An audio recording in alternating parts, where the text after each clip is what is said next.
Bom dia, irmãos. A paz do Senhor a todos. Amém? Calor hoje, né? Mas eu peço que você faça um esforço. Não deixe que isso te tire a concentração da palavra do Senhor. Amém? Você pode fazer um esforço comigo? Gostaria que você abrisse sua Bíblia no livro de Levítico. Levítico, capítulo 16.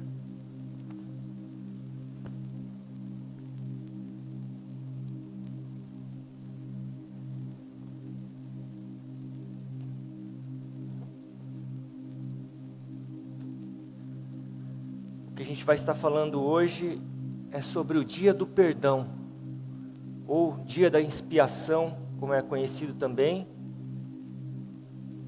No original hebraico é o Yom Kippur, né? Talvez você já ouviu esse termo, mas se você não ouviu, você vai ouvir, e nós vamos falar sobre isso essa manhã, amém?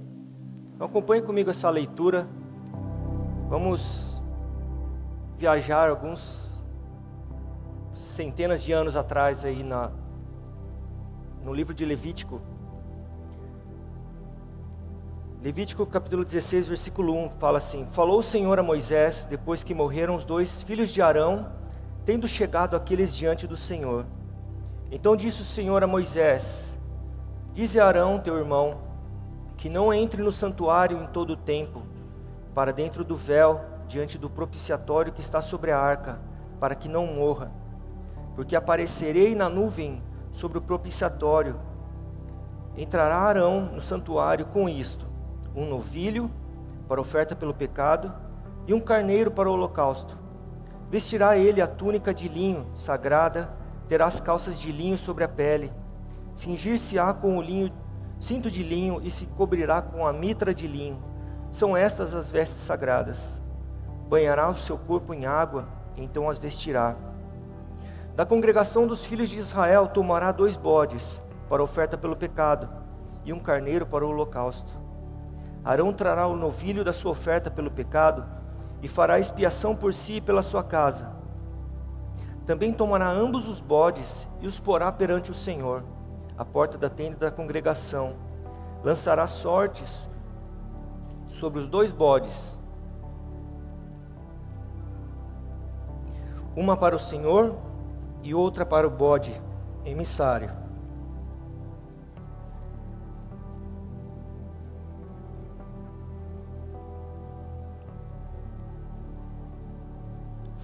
Arão fará chegar o bode, sobre o qual cair a sorte para o Senhor, e o oferecerá por oferta pelo pecado. Mas o bode sobre que cair a sorte para bode emissário será apresentado vivo perante o Senhor, para fazer expiação por meio dele e enviá-lo ao deserto como bode emissário. Versículo 11. Arão fará chegar o novilho da sua oferta pelo pecado, e fará expiação por si e pela sua casa. Imolará o novilho da sua oferta pelo pecado. Tomará também de sobre o altar o incensário cheio de brasas de fogo diante do Senhor. E 2 punhados de incenso aromático bem moído e o trará para dentro do véu. Porá o incenso sobre o fogo perante o Senhor, para que a nuvem do incenso cubra o propiciatório que está sobre o testemunho, para que não morra. Tomará do sangue do novilho e com o dedo aspergirá sobre a frente do propiciatório, e diante do propiciatório aspergirá 7 vezes do sangue com o dedo. Depois imolará o bode da oferta pelo pecado, que será para o povo, e trará o seu sangue para dentro do véu, e fará com o seu sangue como fez com o sangue do novilho, aspergi-lo-á no propiciatório e também diante dele.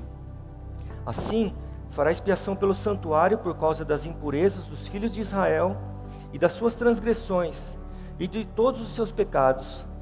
Da mesma sorte fará pela tenda da congregação que está com eles no meio das suas impurezas. Nenhum homem estará na tenda da congregação quando ele entrar para fazer a propiciação no santuário, até que ele saia depois de feita a expiação por si mesmo e pela sua casa e por toda a congregação de Israel. Versículo 18. Então sairá ao altar que está perante o Senhor e fará expiação por ele. Tomará do sangue do novilho e do sangue do bode e o porá sobre os chifres do altar ao redor. Do sangue aspergirá com o dedo 7 vezes sobre o altar, e o purificará e o santificará das impurezas dos filhos de Israel. Havendo, pois, acabado de fazer expiação pelo santuário, e pela tenda da congregação e pelo altar, então fará chegar o bode vivo. Arão porá ambas as mãos sobre a cabeça do bode vivo, e sobre ele confessará todas as iniquidades dos filhos de Israel, todas as suas transgressões e todos os seus pecados, e os porá sobre a cabeça do bode, e enviá-lo-á ao deserto pela mão de um homem à disposição para isso. Assim, aquele bode levará sobre si todas as iniquidades deles para a terra solitária, e o homem soltará o bode no deserto. 23. Depois Arão virá à tenda da congregação, e despirá as vestes de linho que havia usado quando entrara no santuário, e ali as deixará. Banhará o seu corpo em água no lugar santo, e porá suas vestes. Então sairá, e oferecerá o seu holocausto e o holocausto do povo, e fará expiação por si e pelo povo. Também queimará a gordura da oferta pelo pecado sobre o altar. E aquele que tiver levado o bode emissário lavará suas vestes, banhará o seu corpo em água, e depois entrará no arraial. Mas o novilho e o bode da oferta pelo pecado, cujo sangue foi trazido para fazer expiação no santuário, serão levados fora do arraial, porém as suas peles, a sua carne e o seu excremento se queimarão. Aquele que o queimar lavará suas vestes, banhará o seu corpo em água e depois entrará no arraial. 29. Isso vos será por estatuto perpétuo. No 7º mês, aos 10 dias do mês, afligireis a vossa alma, e nenhuma obra fareis, nem o natural, nem o estrangeiro que peregrina entre vós, porque naquele dia se fará expiação por vós, para purificar-vos, e sereis purificados de todos os vossos pecados perante o Senhor. É sábado de descanso solene para vós outros, e afligireis a vossa alma. É estatuto perpétuo. Quem for ungido e consagrado para oficiar como sacerdote no lugar de seu pai, fará expiação. Havendo posto as vestes de linho, as vestes santas, fará expiação pelo santuário, pela tenda da congregação e pelo altar. Também a fará pelos sacerdotes e por todo o povo da congregação. Isso vos será por estatuto perpétuo, para fazer expiação uma vez por ano pelos filhos de Israel, por causa dos seus pecados. E Arão fez como o Senhor ordenara a Moisés. Levítico capítulo 16.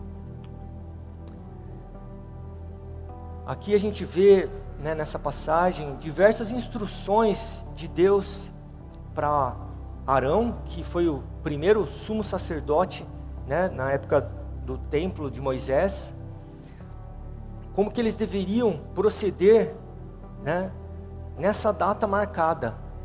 Deus havia instituído um dia específico por ano definido.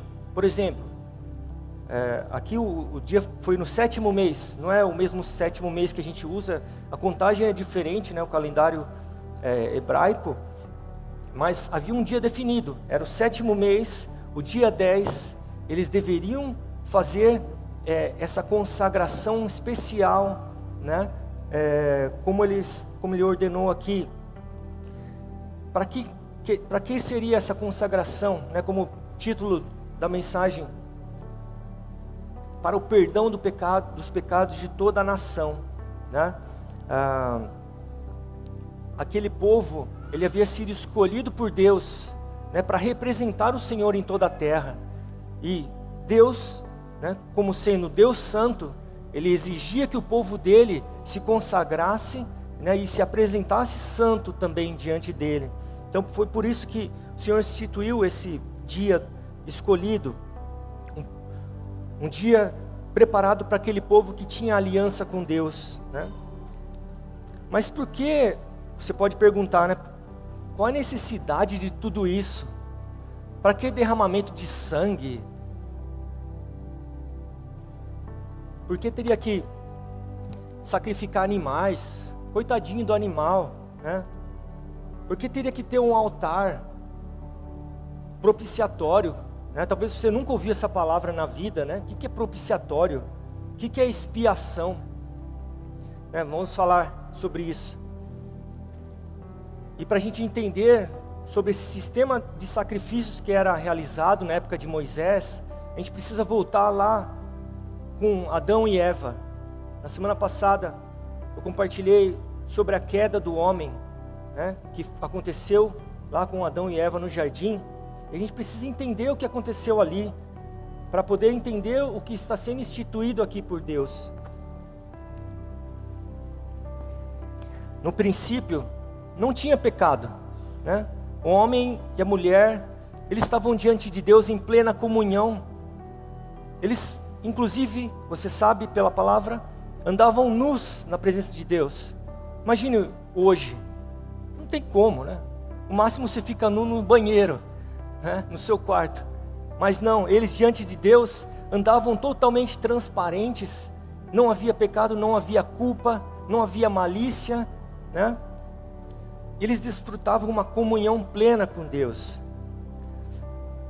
Havia uma unidade perfeita entre o homem e Deus, entre a mulher e Deus.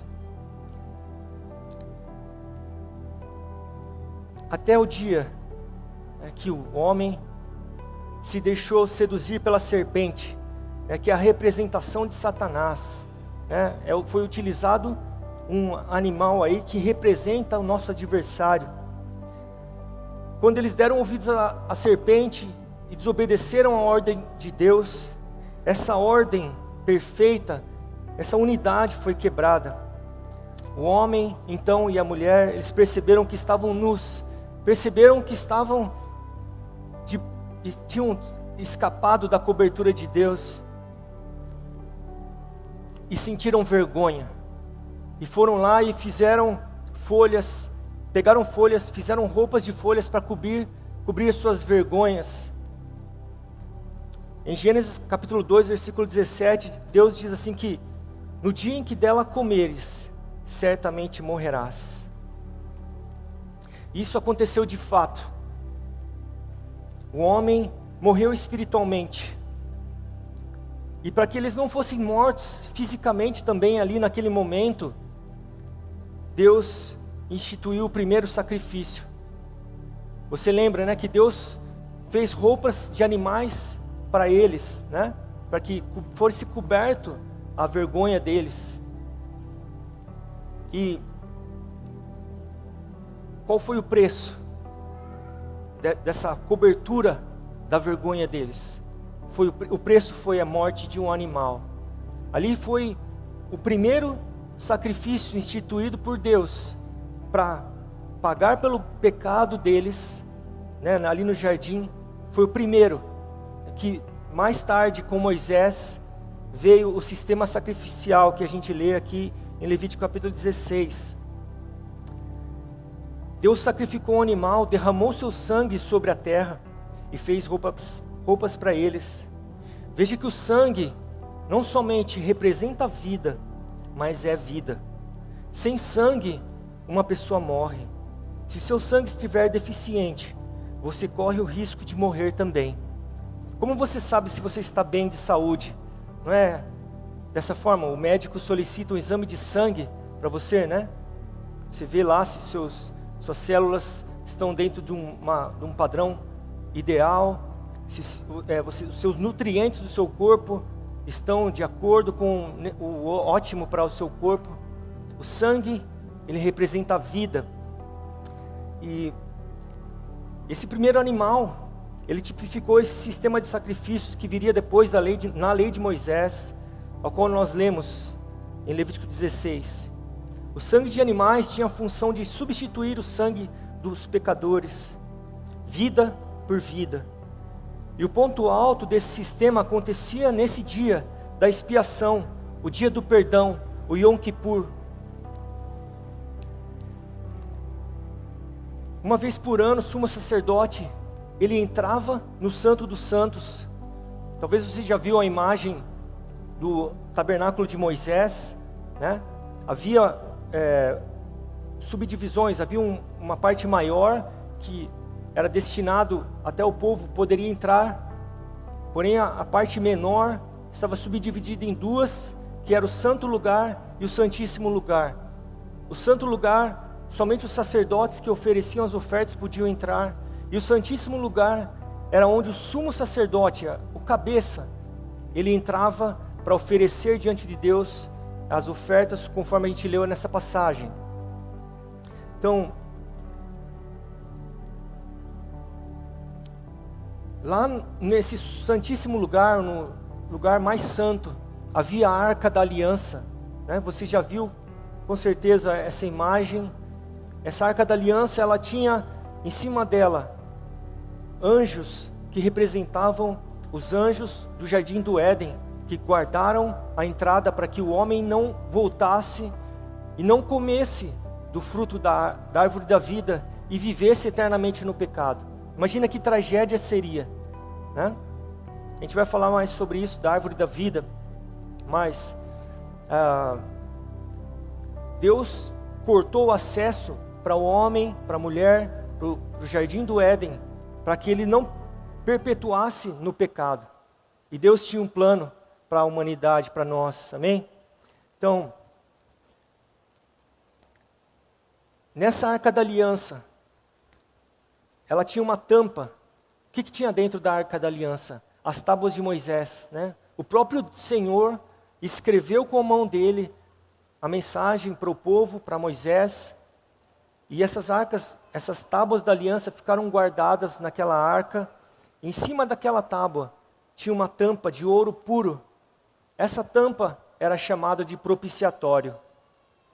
Sobre essa tampa era derramado, era aspergido o sangue desse animal que o sumo sacerdote deveria sacrificar pela sua vida e pelo povo.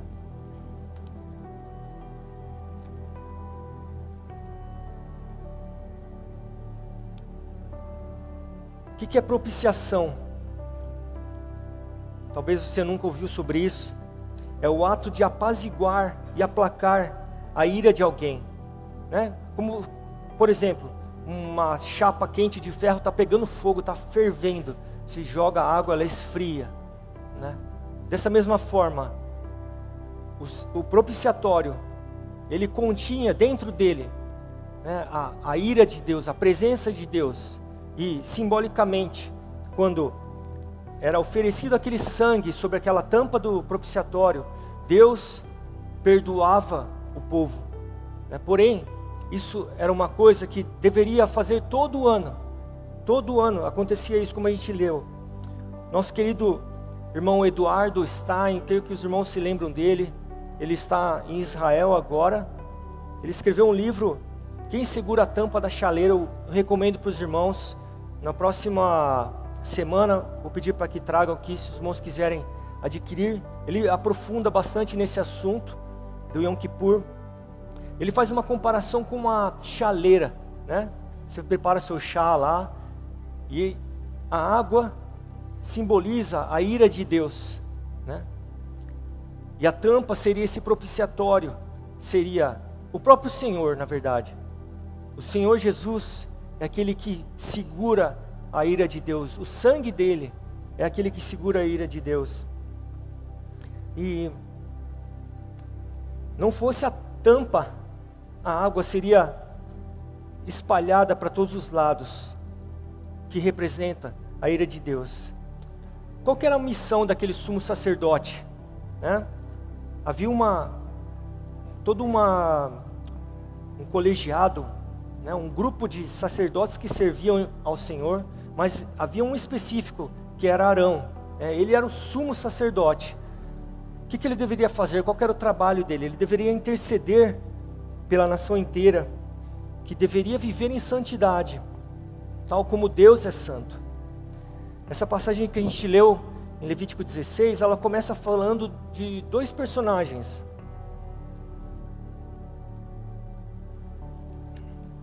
Nadab e Abiú. Essa passagem, voltando um pouquinho aí em Levítico capítulo 10, vai falar sobre eles. Peço que você abra comigo aí. Nadab e Abiú, filhos de Arão, tomaram cada um o seu incensário, puseram neles fogo, e sobre este incenso, e trouxeram fogo estranho perante a face do Senhor, o que lhes não ordenara. Então saiu fogo de diante do Senhor, e os consumiu, e morreram perante o Senhor. E falou Moisés a Arão: isto é o que o Senhor disse: mostrarei a minha santidade naqueles que se cheguem a mim, e serei glorificado diante de todo o povo. Por que será que eles morreram diante do Senhor? Será que Deus não pegou muito pesado com eles, né? Mas Deus havia dado uma ordenança, como deveria ser oferecido o sacrifício, como os sacerdotes deveriam chegar ao Senhor, que materiais, que incensário eles deveriam preparar, que tipo de brasa eles deveriam utilizar, que mistura. Nadab e Abiú, eles irreverentemente, de uma maneira totalmente relaxada, desprezando a palavra de Deus, eles prepararam o fogo do modo deles, e aí Deus veio e castigou eles.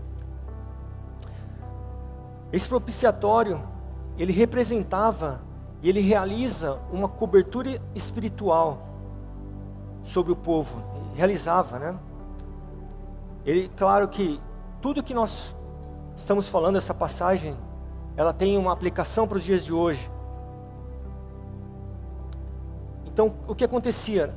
Ele aspergia o sangue sobre aquele propiciatório, a tampa da arca da aliança, e a ira de Deus era apaziguada. No versículo 12 do capítulo 16, voltando, o sacerdote ele deveria levar com muita seriedade essa entrada no Santo dos Santos. Ele não podia entrar de qualquer jeito, ele não podia entrar de qualquer hora. Tinha um dia determinado para que ele entrasse naquele local. E Deus tinha advertido ele, no versículo 2, não entre no santuário em todo o tempo, para dentro do véu, diante do propiciatório que está sobre a arca, para que não morra. Deus é santo. Amém? Deus continua sendo santo. E Deus havia ordenado que ele não entrasse em qualquer momento. Ele deveria entrar, não de qualquer forma.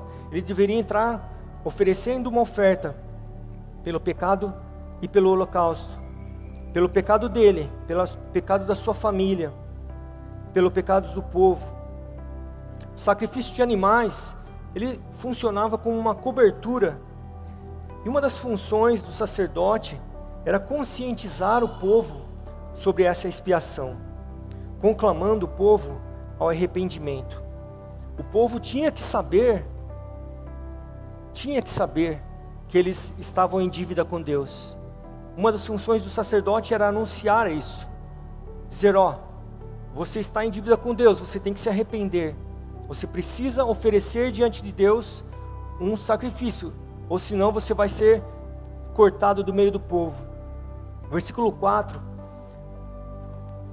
Arão entrava, não de qualquer jeito, como ele achava que deveria. Deus havia ordenado, separado uma vestimenta específica para ele entrar diante de Deus. E ele deveria se banhar, simbolicamente, representando que ele tivesse lavado os pecados da vida dele, que estavam sobre ele. Uma palavra em hebraico chamada tevilá, que significa imersão nas águas. O batismo que João Batista instituiu, ele chamava o povo, era com esse propósito, com o propósito de perdão de pecados, de arrependimento. E simbolicamente é isso que os sacerdotes, o sumo sacerdote fazia. Ele mergulhava nas águas, para que os pecados deles fossem perdoados. Versículo 6, Arão deveria oferecer uma oferta por ele e sua família, ou seja, ele também deveria ter seus pecados perdoados. O sacerdote, o sumo sacerdote, ele era também pecador, Naquela época ele precisava, Deus exigia que ele se consagrasse e buscasse perdão para a sua família também. No versículo 7, os 2 bodes eram trazidos perante o Senhor, né? Havia um novilho, né, um filhote de boi, né, que ele era oferecido por ele e por sua família, e haviam 2 bodes que eram trazidos também. E o que faziam com esses 2 bodes? Tiravam sortes, né? Esse aqui vai para expiação, para chamado bode emissário ou bode expiatório. Creio que muitos já devem ter ouvido essa expressão, né? Bode expiatório. E hoje em dia é utilizado para, tipo, jogar a culpa em uma pessoa que é inocente, né? Vou fazer bode expiatório tal pessoa. Mas naquela época, esse bode expiatório era aquele que recebia a culpa de toda a nação. E desses 2 bodes, um era escolhido para o bode expiatório, o bode emissário, e o outro era escolhido como holocausto, ou seja, ele era completamente sacrificado. Somente a pele, né, os excrementos, era desprezado, mas o restante era completamente consumido pelo fogo. No versículo 12, Arão trazia um incensário cheio de brasas de fogo para que a nuvem cobrisse o propiciatório, para que ele não morra. Ali, naquele templo, na época de Moisés, Deus realmente vinha com a presença dele, né? Todo o povo via, e quando era esse tempo, a presença de Deus era tão forte ali, que se ele não fizesse essa fumaça do incenso, ele iria ver a presença de Deus e certamente morreria, né?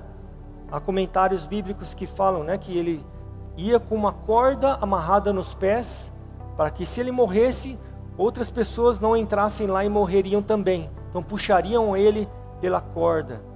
Então, simbolicamente, o sumo sacerdote entrava diante de Deus, fazendo essa fumaça de incenso, né, que hoje representa para nós as orações que nós levantamos diante de Deus, que nós entregamos a Deus.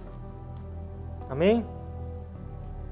Então, ele entrava com vestes especiais, entrava portando sacrifícios, entrava oferecendo incenso diante de Deus, que protegia ele de ver a presença de Deus, para que ele não morresse.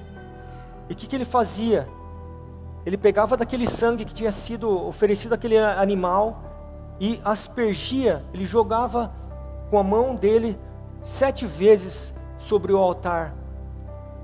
7 vezes é um número perfeito de Deus, a maneira como Deus havia escolhido para que fizesse, representando uma excelência do sacrifício.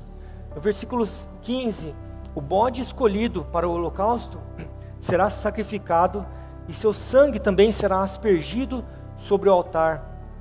Ele era para o pagamento de pecados de todo Israel. Então, o primeiro bode, que era para o holocausto, era para cobrir os pecados de toda a nação. Então ele saía, no versículo 16, parte do tabernáculo da congregação e aspergia o sangue, né? Fora da parte do santo lugar, havia também um altar onde eram realizados sacrifícios. Ali ele também aspergia o sangue. Um pequeno comentário: altar naquela época significava um local de morte, né? Hoje em dia a gente pensa mais num outro sentido, mas altar era um local onde acontecia a morte. Imagina, era um local onde o boi era morto, onde aquele bode era morto. E ao mesmo tempo que era um local de morte, era um local onde era conseguida a vida, né? Através do sangue de bodes, de animais, sangue que era oferecido sobre o altar, aqueles que ofereciam, ou seja, o sumo sacerdote e o povo, eram beneficiados por aquele ato de oferecimento de sangue, né? Imagina que aqui seja o altar, você joga e Deus retorna para você o perdão dos seus pecados. Após ter feito a expiação nesses 3 locais, no santuário, ali diante da arca, na tenda da congregação e no altar, parte externa do santo lugar, era chegada a hora de transferir os pecados para o bode emissário, o bode expiatório. No versículo 21 e 22, Arão porá ambas as mãos sobre a cabeça do bode vivo e sobre ele confessará todas as iniquidades dos filhos de Israel, todas as suas transgressões e todos os seus pecados.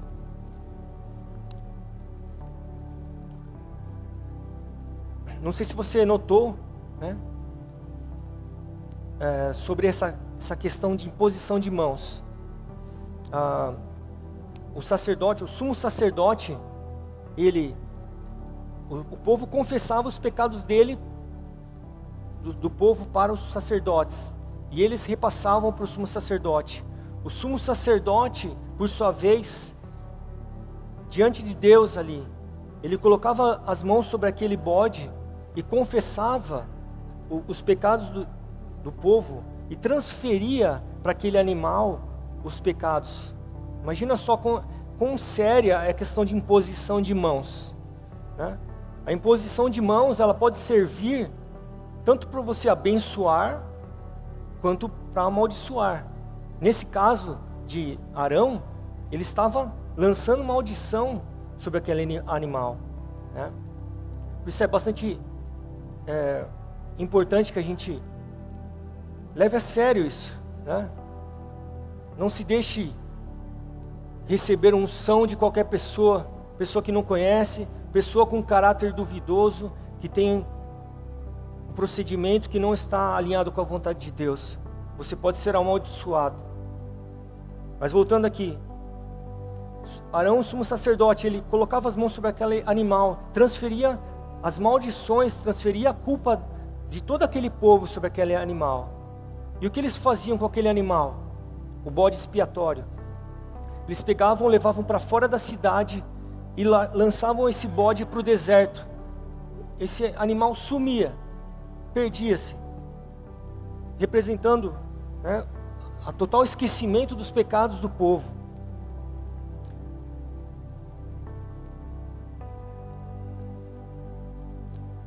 Uma coisa interessante notar aqui no versículo 21, confessará todas as iniquidades. Todos os pecados do povo eram nomeados. Se fosse idolatria, se fosse roubo, não importa. Todos os pecados eram nomeados e confessados. No versículo 23, depois Arão tomava outro banho, novamente, né? Depois de fazer essa imposição de mãos sobre o bezerro, sobre o bode, perdão, tomava banho de novo, trocava suas vestes, né, representando a purificação novamente, e ia servir a Deus novamente no tabernáculo. Essa festa do dia do perdão, do Yom Kippur, era para ser celebrada anualmente, o qual todos deveriam jejuar e deixar de trabalhar. Era um dia de descanso e arrependimento para que pudessem ter seus pecados perdoados. Deus havia colocado uma ordenança mesmo, uma ordem. Todo mundo tem que jejuar, todo mundo tem que largar seu trabalho. Quem quisesse se opor a essa ordenança era excluído do povo. Inclusive os estrangeiros que estavam com o povo de Israel, eles deveriam também corresponder isso. O que significava isso? Reconhecimento da soberania de Deus sobre a vida deles. Amém? Se você serve a Deus, você deve se sujeitar ao comando dele, à ordenança dele. E era dessa forma que eles faziam, né? Eles jejuavam por 24 horas, né? Desde o pôr do sol, por exemplo, do domingo até o pôr do sol da segunda-feira. Era o tempo que eles consagravam, era o tempo que eles confessavam seus pecados, se arrependiam, sondavam seus corações, para que Deus pudesse perdoar eles.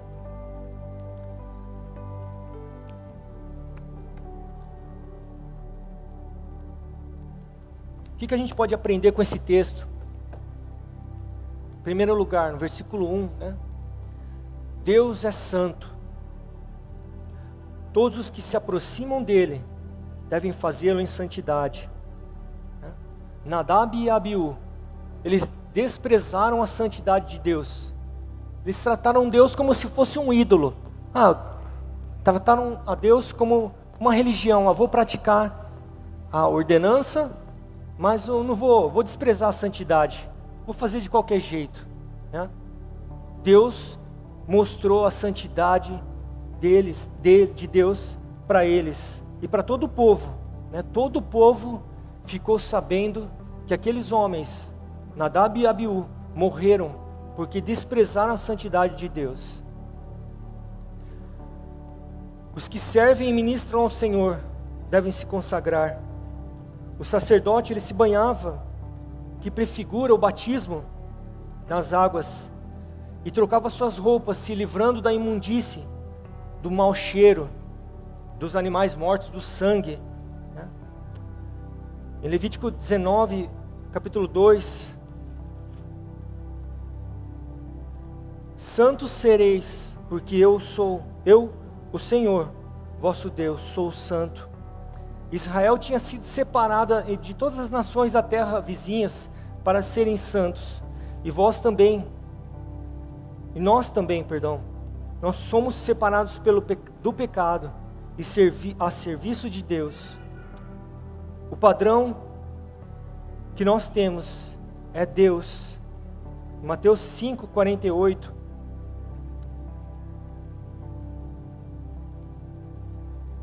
Jesus vai falar: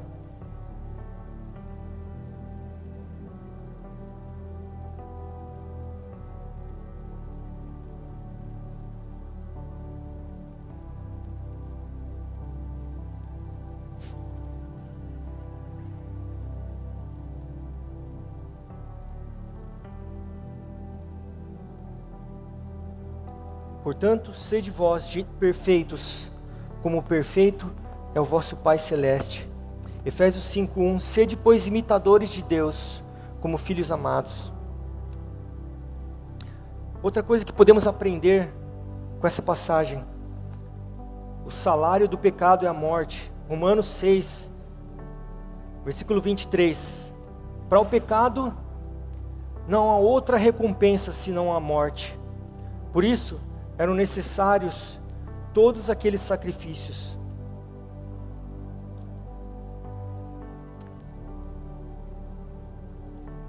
Como a gente falou no começo, o primeiro sacrifício, quando Deus sacrificou aquele cordeiro, né, aquele animal para fazer roupas para Adão e Eva, foi justamente isso, o salário, né? Tudo que a gente faz tem consequência, né?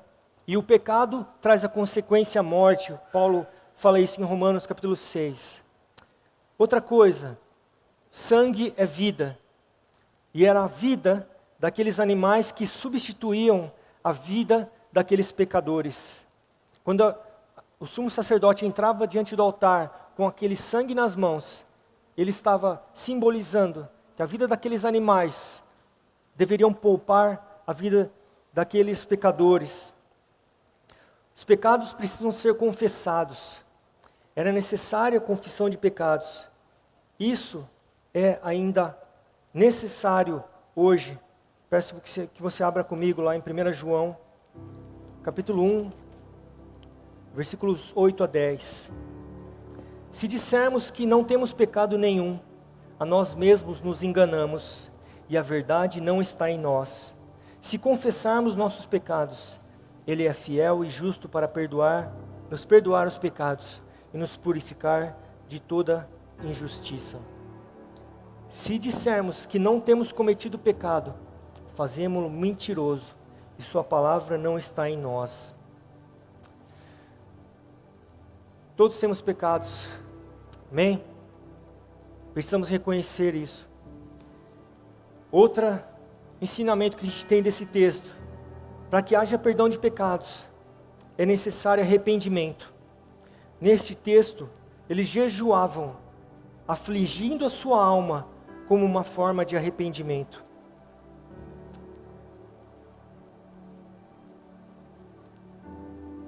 Outro ensinamento que a gente tem desse texto: honramos a Deus quando nós paramos de trabalhar, aquietamos a nossa alma e buscamos a comunhão com Deus. No texto, esse dia de Yom Kippur, o dia do perdão, o dia da expiação, foi nomeado como o sábado dos sábados. Quando Deus criou o homem, no 7º dia, Deus descansou. Deus instituiu isso, um dia de descanso. Esse dia do perdão era o dia mais alto de consagração para que o homem pudesse realmente descansar, pudesse se arrepender. Amém? E o que tem tudo isso a ver comigo hoje? Já que nós não precisamos mais oferecer animais, nós não temos que separar um novilho, separar um bode, para perdoar pecados. Primeira pergunta que eu faço para você é: Deus continua sendo santo? Conforme nós lemos em Levítico capítulo 19, versículo 2, Deus nos chama à santidade. Em 1 Pedro, capítulo 1, versículo 15,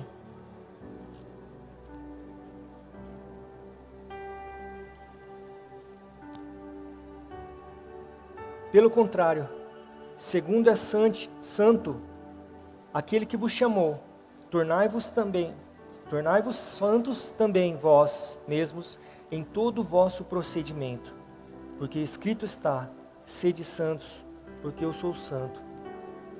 Segundo é santo aquele que vos chamou. Deus é santo, e Ele nos chama, eu e você, hoje, para sermos santos como Ele, amém? Essa é a primeira aplicação para nós nos dias de hoje. Nós, como filhos de Deus, se nós amamos a Deus, devemos viver em santidade. Deus não admite, assim como não admitiu naquela época, Nadab e Abiú viverem no pecado, viverem em desobediência a Deus. Deus não admitirá ninguém na presença dEle que despreza a santidade de Deus. O sistema de sacrifícios aponta para Cristo. Todo esse sistema que eu expliquei para os irmãos, em Levítico 16, era uma sombra, algo que viria mais para frente, que iria apontar para quem? Para Jesus. Hoje não há mais necessidade de sacrifício de animais para expiação de pecados, porque o Cordeiro de Deus foi sacrificado de uma vez por todas. Amém? O sacrifício de Jesus, que Ele ofereceu lá na cruz do Calvário, Ele é suficiente. Amém? Imagine só se a gente tivesse que continuar oferecendo animais todo ano, todo ano. Glória a Deus por isso. Eu peço que você abra comigo lá em Hebreus.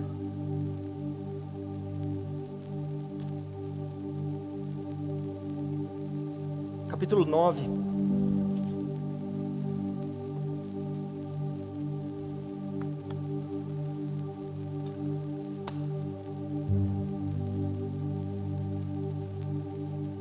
Ora, a primeira aliança também tinha preceitos de serviço sagrado e o seu santuário terrestre. Com efeito, foi preparado o tabernáculo cuja parte anterior estavam o candeeiro, a mesa e a exposição dos pães, que se chama o santo lugar. Versículo 6. Ora, depois de tudo isto assim preparado, continuamente entram no primeiro tabernáculo sacerdotes para realizar os serviços sagrados, mas no segundo, o sumo sacerdote, ele sozinho, uma vez por ano, não sem sangue. Ou seja, na primeira parte, no santo lugar, entravam os sacerdotes, mas no santíssimo lugar, entrava somente o sumo sacerdote.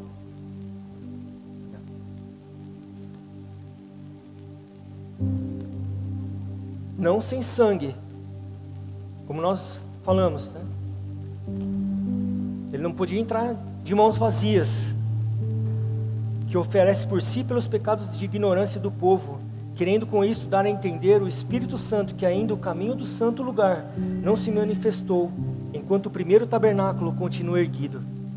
É isto uma parábola para a época presente, e segundo a esta se oferecem tanto dons como sacrifícios, embora estes no tocante à consciência sejam ineficazes para aperfeiçoar aquele que presta culto, os quais não passam de ordenanças da carne, baseadas somente em comidas e bebidas, e diversas abluções impostas até o tempo oportuno de reforma. Parece uma linguagem bem complicada, mas aquilo, né, que havia sido ordenado, tinha um tempo determinado para que houvesse essa prática. Versículo 11: quando porém veio Cristo como sumo sacerdote dos bens já realizados, mediante o maior e mais perfeito tabernáculo, não feito por mãos, quer dizer, não desta criação, não por meio de sangue de bodes e de bezerros, mas pelo próprio sangue, entrou no Santo dos Santos, uma vez por todas, tendo obtido eterna redenção. O Senhor Jesus, quando Ele morreu, Ele entrou diante de Deus nos céus, diante do trono de Deus, no santíssimo lugar, apresentando para Deus o sangue dEle por nós.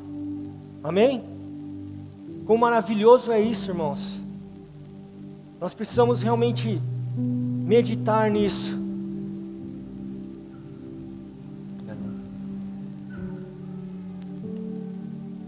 Versículo 13: portanto, se o sangue de bodes e touros e a cinza de uma novilha, aspergidos sobre os contaminados, os santificam, quanto à purificação da carne, muito mais o sangue de Cristo, que pelo Espírito eterno, a si mesmo se ofereceu sem mácula a Deus, purificará a nossa consciência de obras mortas, para servirmos ao Deus vivo.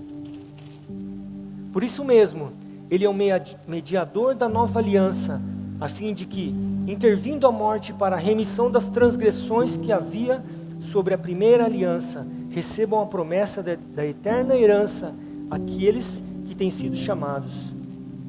Porque, onde há testamento, é necessário que intervenha a morte do testador, pois um testamento só é confirmado no caso de mortos, visto que de maneira nenhuma tem força de lei enquanto vive o testador.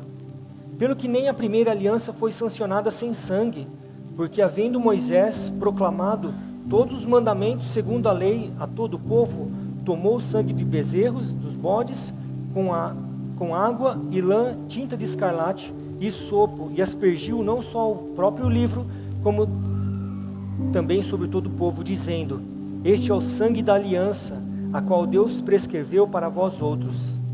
Igualmente também aspergiu com sangue o tabernáculo e todos os utensílios do serviço sagrado. Com efeito, quase todas as coisas, segundo a lei, se purificam com sangue, e sem derramamento de sangue não há remissão. Versículo 23. Era necessário, portanto, que as figuras das coisas que se acham nos céus se purificassem com tais sacrifícios, mas as próprias coisas celestiais com sacrifícios a eles superiores, porque Cristo não entrou em santuário feito por mãos, figura do verdadeiro, porém no mesmo céu, para comparecer agora por nós diante de Deus, nem ainda para se oferecer a si mesmo muitas vezes, como sumo sacerdote a cada ano, entra no Santo dos Santos com sangue alheio. Ora, neste caso seria necessário que ele tivesse sofrido muitas vezes desde a fundação do mundo. Agora, porém, ao cumprirem os tempos, se manifestou uma vez por todas, para aniquilar pelo sacrifício de si mesmo o pecado. E assim como aos homens está ordenado morrerem uma só vez, vindo depois disto o juízo, assim também Cristo, tendo se oferecido uma vez para sempre, para tirar os pecados de muitos, aparecerá a segunda vez sem pecado aos que o aguardam para a salvação. Jesus cobre todos os pecados daqueles que se arrependem e tomam o sacrifício dele como uma aspersão definitiva no Santo dos Santos. Como que é feito isso hoje? A gente não vê o sangue de Jesus, a gente toma simbolicamente a Santa Ceia, mas isso é feito pela fé, a fé no sacrifício perfeito do Senhor. E com essa mesma fé, nós nos batizamos nas águas, sendo esse um sinal de aliança com Cristo e purificação de pecados. Por isso, caso você não tenha sido batizado, eu encorajo você, dê esse passo de fé. O batismo é uma decisão de entrar na aliança com o Senhor. A cruz de Cristo é um local de morte, mas ao mesmo tempo tipifica a árvore da vida, aquela mesma árvore que havia no jardim do Éden. Por isso, ao crermos em seu sacrifício perfeito, nós reivindicamos vida sobre nós mesmos. É como se a gente pudesse comer do fruto da árvore da vida. Através da cruz de Cristo, nós reivindicamos vida sobre nós. O dia da expiação, esse Yom Kippur, é uma sombra do que haveria de vir, isto é, o sacrifício perfeito de Deus. E ele também aponta para o futuro, né? Não é só uma coisa lá no passado, uma coisa que não tem relevância para mim.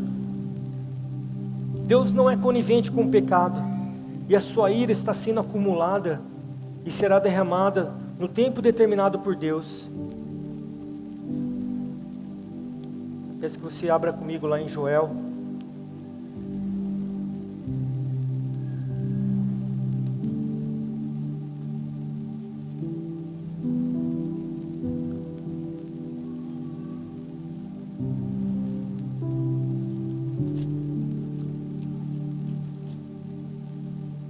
Joel capítulo 2.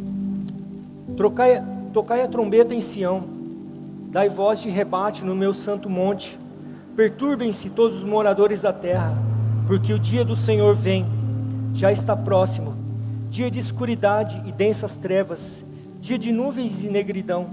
Como a alva por sobre os montes, assim se funde um povo grande e poderoso, qual desde o tempo antigo nunca houve, nem depois dele haverá pelos anos adiante, de geração em geração.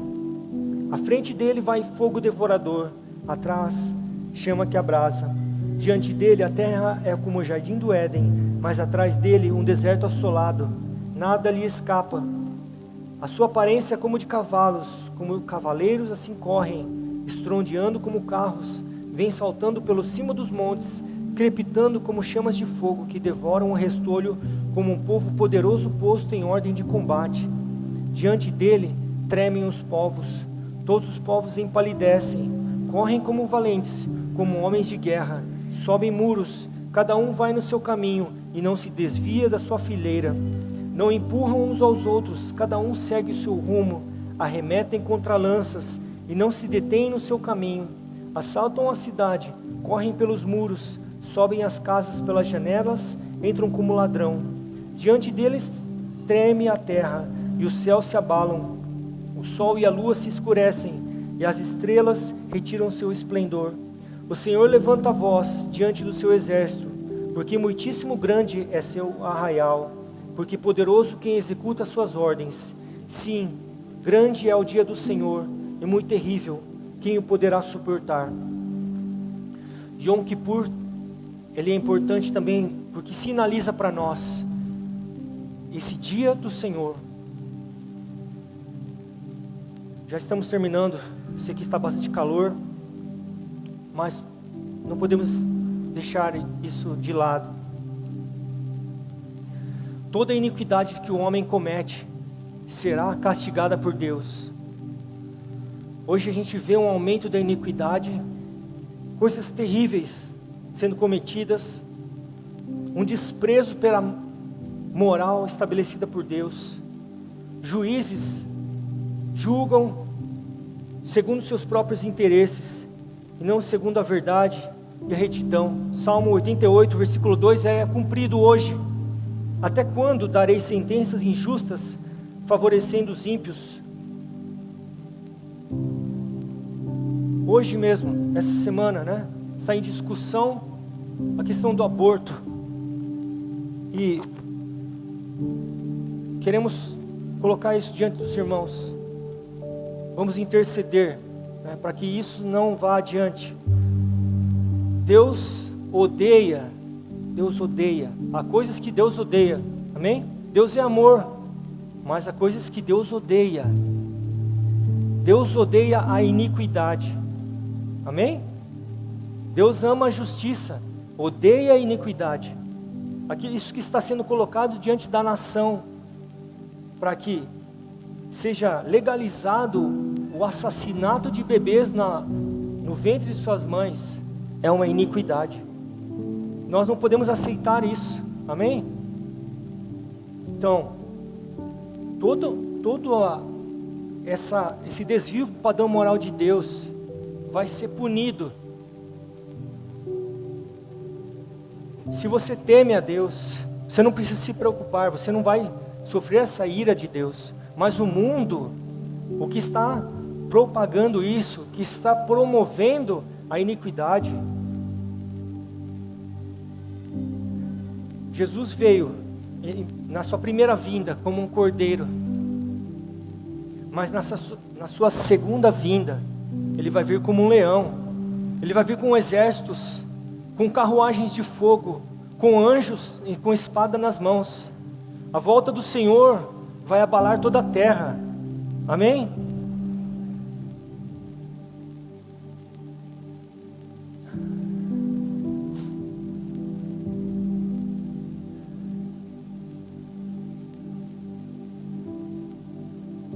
Hoje é dia de arrependimento. Joel, profeta, capítulo 2, versículo 12, diz assim: ainda assim, agora mesmo, diz o Senhor, convertei-vos a mim de todo o vosso coração, isso com jejuns, com choro, com pranto, rasgai o vosso coração, e não as vossas vestes, convertei-vos ao Senhor vosso Deus, porque Ele é misericordioso,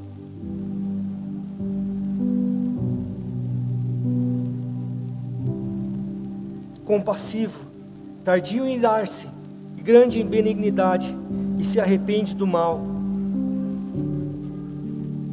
Quem sabe, se não se voltará e se arrependerá, e deixará após si uma bênção, uma oferta de manjares e libação para o Senhor vosso Deus.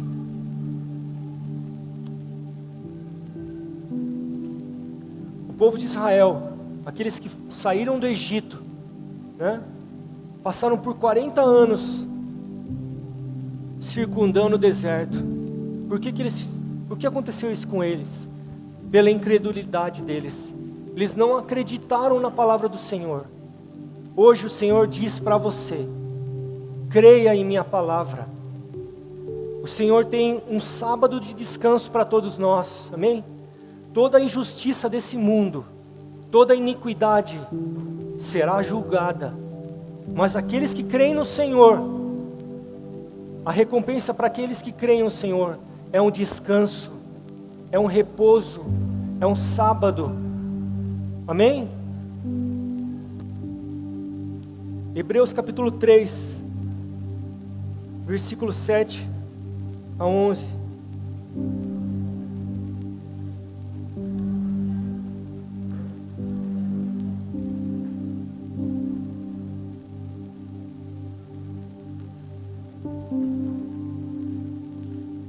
Assim, pois, como diz o Espírito Santo, hoje, se ouvirdes a sua voz, não endureçais o vosso coração, como foi na provocação, no dia da tentação no deserto, onde os vossos pais me tentaram, pondo-me à prova, e viram as minhas obras por 40 anos. Por isso, me indignei contra essa geração e disse: esses também erram no coração. Eles também não conheceram os meus caminhos. Assim jurei na minha ira: não entrarão no meu descanso. O Yom Kippur, ele exigia um dia de descanso, que representa o descanso que nós teremos na vinda do Senhor. Por último, última passagem. Tende cuidado, irmãos, jamais aconteça haver em qualquer de vós perverso coração de incredulidade, que vos afaste do Deus vivo. Pelo contrário, exortai-vos mutuamente cada dia, durante o tempo que se chama hoje, a fim de que nenhum de vós seja endurecido pelo engano do pecado.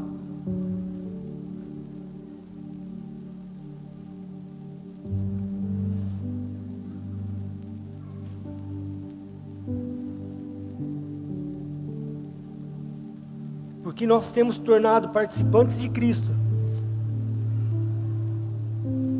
se de fato guardarmos firme até o fim a confiança que desde o princípio tivemos, enquanto se diz: hoje, se ouvirdes a sua voz, não endureçais o vosso coração.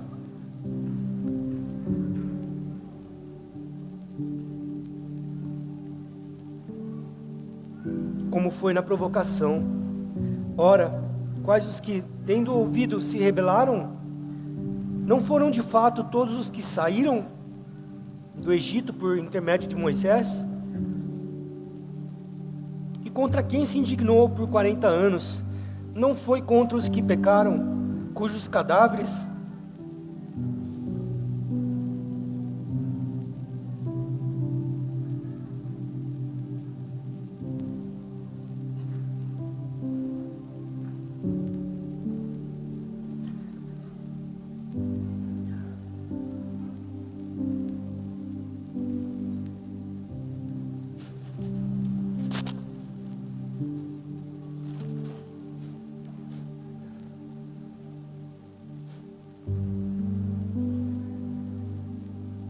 não foi contra os que pecaram, cujos cadáveres caíram no deserto?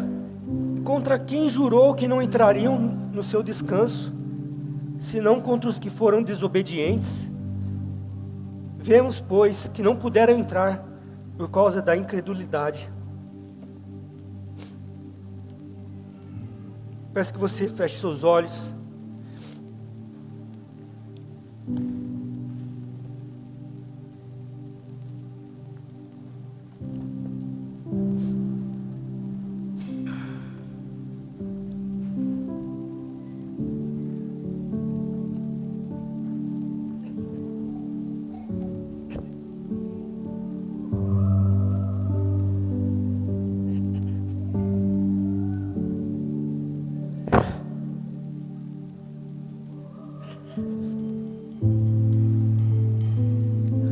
Senhor, nos rendemos a Ti, Pai.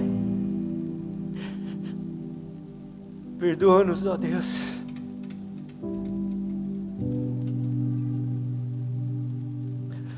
Perdoa-nos as nossas iniquidades, Senhor.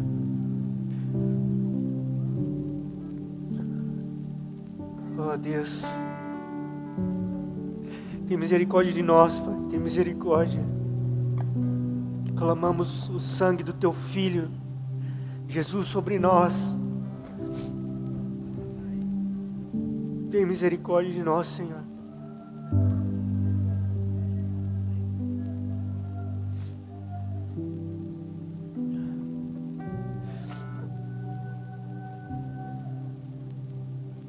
Pai, nós nos rendemos a Ti, Senhor, reconhecendo, Senhor, que pelo Teu Filho nós podemos agradar a Ti, Senhor. Pelo Teu Filho, podemos entrar na Tua presença, Senhor, com confiança, mesmo não sendo merecedores, Senhor. O Senhor pagou a culpa de nossos pecados.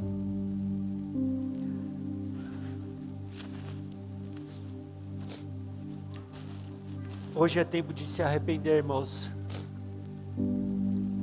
Hoje é tempo.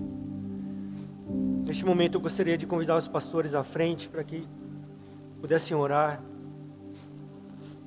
Caso você queira se arrepender dos seus pecados, confessar. Esse texto deixou bem claro para nós. O Novo Testamento também fala sobre isso.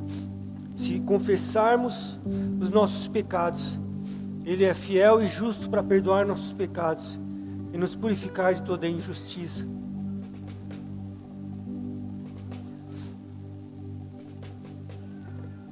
Pai, em nome de Jesus, Senhor. Não queremos ser como Nadab e Abiú, Senhor, que desprezaram a santidade do Senhor. Não queremos ser pessoas que vivem, Senhor, para satisfazer a nossa vontade, não a tua vontade. Em nome de Jesus, Pai. Eu oro, Senhor, por cada vida aqui. Que o Senhor venha despertar, Senhor, a santidade do Senhor.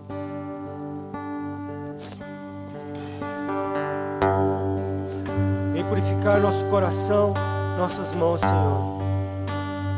Para a glória do Teu nome, Senhor. Em nome de Jesus, Pai.